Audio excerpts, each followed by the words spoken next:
Traditionnellement, un monastère thaï comporte 2 bâtiments principaux, le sanctuaire, ou ubosot, et la salle d'assemblée, ou wihan. Or, le monastère de Ruak n'avait que le premier, et celui de Sao Tong Tong n'avait que le second.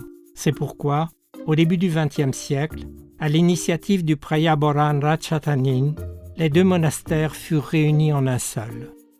L'enceinte du monastère comporte plusieurs bâtiments dont la construction remonterait au XVIIe siècle sous le règne du roi Narai, à savoir la salle d'assemblée, le bâtiment Khorasan et le bâtiment Pityu. La salle d'assemblée, avec ses fenêtres en ogive, est dans le goût du règne du roi Narai.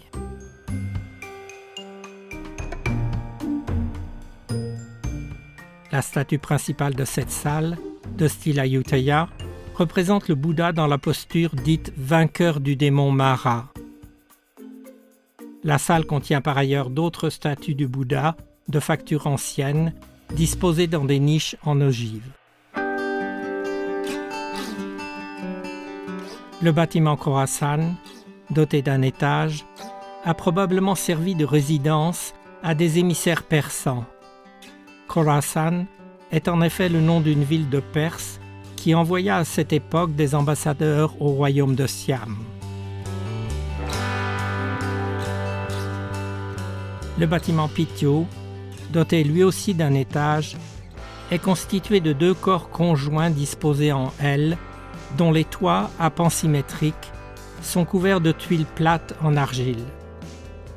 Certains chercheurs pensent que ce bâtiment était une bijouterie tenue par des Persans et que son nom viendrait du français bijou. Cette hypothèse est toutefois controversée.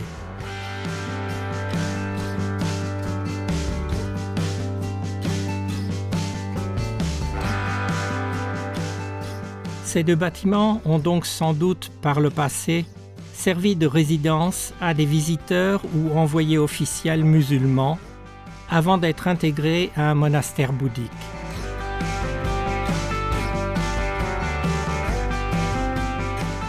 Le stupa, en forme de cloche, de style célanais, a probablement été construit plus tard.